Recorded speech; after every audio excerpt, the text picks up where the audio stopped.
Presidente ng bansang Amerika na si Donald Trump nagalit na at nagbigay na po ng isang matinding babala kay Vladimir Putin.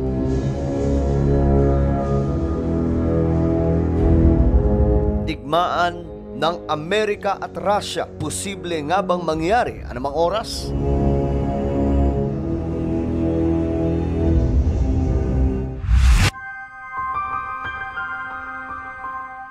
Hello, what's up mga sangkay? This is me. I'm back for another vlog today. Huwag niyo pong kalilimutan na i-subscribe yung ating YouTube channel, i-click ang bell at i-click niyo po yung all. Sa mga nanonood po sa Facebook, i-follow niyo po yung ating Facebook page. Isa pong matinding balita ngayon ang lumitaw mga sangkay patungkol po dito kay Donald Trump at kay Putin nung lumabas po ang isang headline na kung saan ito daw pong si Trump ay nagalit na kay Putin at nagbigay po ng isang matinding babala. Gaano kadelikado nga ba mga sangkay kung sakasakaling ang Amerika at Russia na ang magkaroon ng salpukan na hahantong sa isang malawakang digmaan?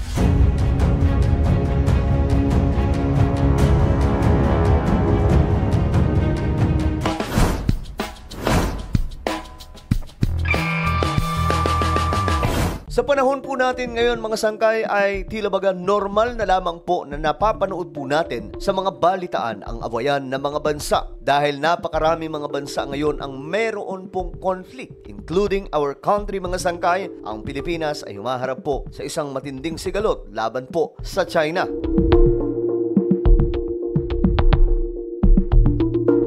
Pero ang very interesting mga sangkay ay ang Amerika at Russia. Ang dalawang bansang ito mga sangkay ay mahabang panahon na magkatunggali. Pero may mga pagkakataon mga sangkay na kumakalma naman, kagaya po noong panahon ni George Bush na kung saan itong si Putin ay nagkaroon po ng kahit papaano maayos na relasyon ng presidente ng bansang Amerika.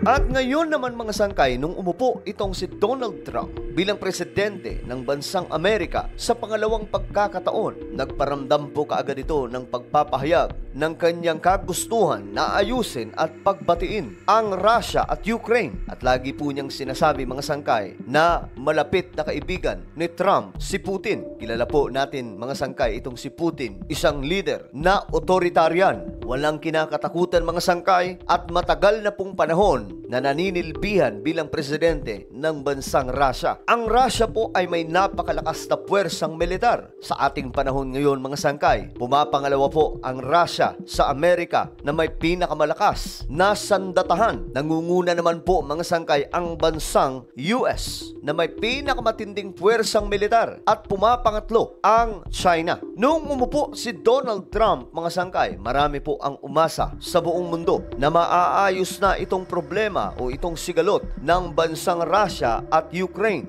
Ang digmaan ng Ukraine at Russia mga sangkay ay nagsimula noong February 24, 2022 nung magkaroon po ng invasion itong Russian forces sa Ukraine. At ayon po sa mga lumalabas sa balita mga sangkay o mga impormasyon, ang pinakadahilan di umano ng invasion na ginawa ng Russia ay dahil daw po sa pakikialam na naman ng bansang Amerika at NATO. Gusto daw kasi mga sangkay kunin ng NATO itong Ukraine. At ang Ukraine sa pangunguna po ng kanilang presidente na si Zelensky ay interesado na sumapi sa NATO. Ito po ang ayaw kasi mga sangkay ng Russia di umano na mapabilang ang Ukraine sa puwersa ng NATO. Dahil kapag nangyari ito mga sangkay, mas mapapadali na lamang po ang paglusob ng NATO forces sa bansang Russia. Dahil ang pinakamadaling madaanan mga sangkay ay walang iba kundi ang Ukraine. Mas mapapabilis daw po ang pagpapabagsak sa Russia.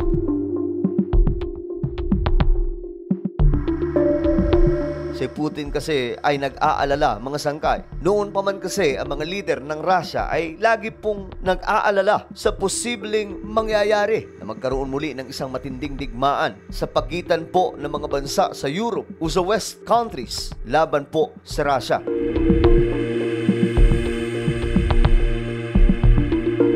isang matinding balita mga sangkay ang sumabog na naman sa mga balitaan international. Si Trump daw ay di na nakapagtimpi kahit ang kanyang kaibigan ay nilampaso na. Tinawag di umano ni Donald Trump na baliw itong si Putin. Si Trump kasi mga sangkay ang gumagawa ngayon ng pamamaraan para magkaroon po ng dialogo at peace process ang dalawang bansang ito o dalawang leader, si Zelensky at itong si Vladimir Putin ng Russia at Ukraine. Pinag-aayos niya at wala po siyang sinasanto. Kahit po ang presidente ng bansang Ukraine, pinapagalitan niya kapag nakikita niya mga sangkay na hindi tama ang mga desisyon. Kagaya na lamang po nung bumisita ang presidente ng Ukraine sa White House doon sa bansang Amerika, na instead mga sangkay na makatulong, nagtalo sila doon at pinalayas pa mismo ang presidente ng Ukraine.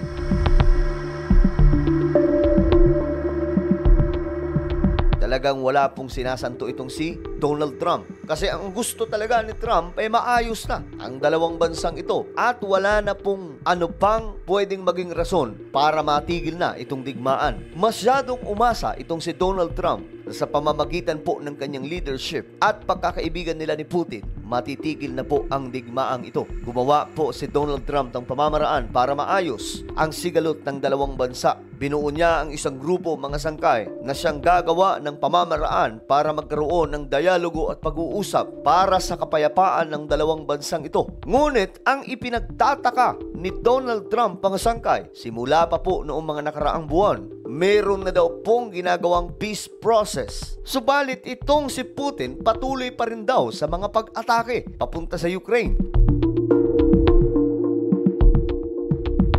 Hindi na po ito nagustuhan noon pa man ni Donald Trump, pero hindi pa po siya nagsasalita ng masyadong mabigat. Pero ngayon mga sangkay, medyo nagbitaw na po siya ng mabigat na salita. Tinawag si Putin na baliw dahil umano sa patuloy nitong pag-atake sa Ukraine at sa kabila ng isinusulong nilang usapang pangkapayapaan para mawakasan na ang gera sa pagitan ng dalawang bansang ito. Masyadong mabigat na salita yan mga sangkay para sabihin sa isang kaibigan. Pero kilala po natin si Trump. Wala po siyang sinasanto mga sangkay. Hindi po siya natatakot na magsalita ng mga mabibigat.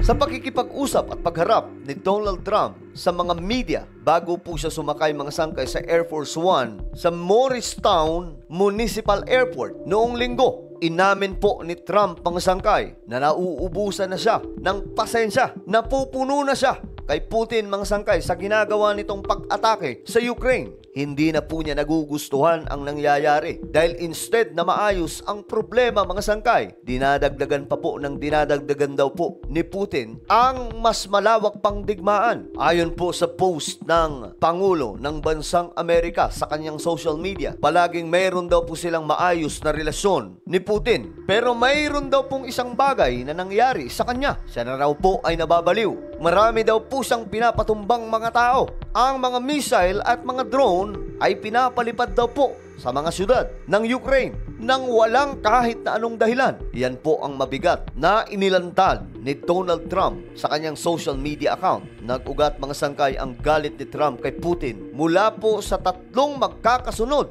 na pag-atake gamit po ang kanilang mga drone at missile.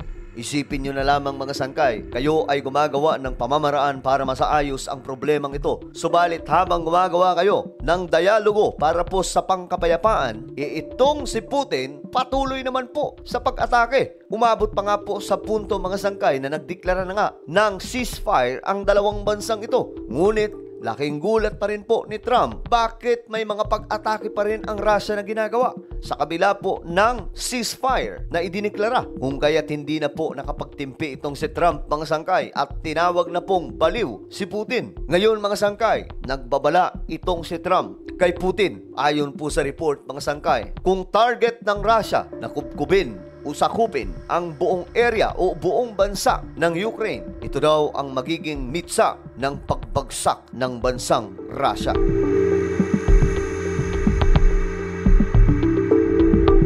Ano kaya ang ibig sabihin dito ni Donald Trump? Paano babagsak ang Russia? Lulusubin ba ng puwersa ng bansang Amerika ang Russia? Magaganap ba ang tinatawag na all-out nuclear war?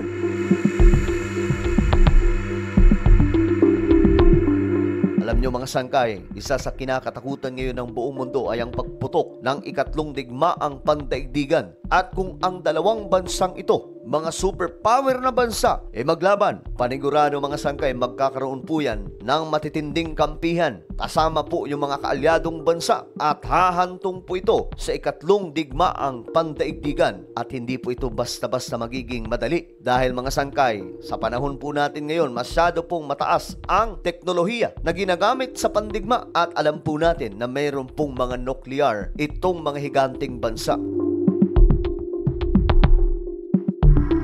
Isa sa mga nuclear na malalakas mga sangkay sa Russia ay ang Satan II nuclear. Isang nakakatakot na nuclear yan mga sangkay ng bansang Russia. Ang Amerika naman ay may mga sekretong mga kagamitang pandigma. Maging ang kanilang mga nuclear ay hindi po inilalabas mga sangkay o ibinibida. Pero alam po natin mga sangkay na yan ay mga malalakas dahil ang Amerika ay eksperto sa digmaan. Ang mga nangyayari ngayon sa ating mundo ay nagpapatunay lamang mga sangkay na hindi po nagsisinungaling ang mga hula o mga propesiya sa Biblia patungkol po sa mga magaganap sa huling mga araw, kagaya po ng mga sigalot o mga awayan ng mga bansa na hahantong sa digmaan.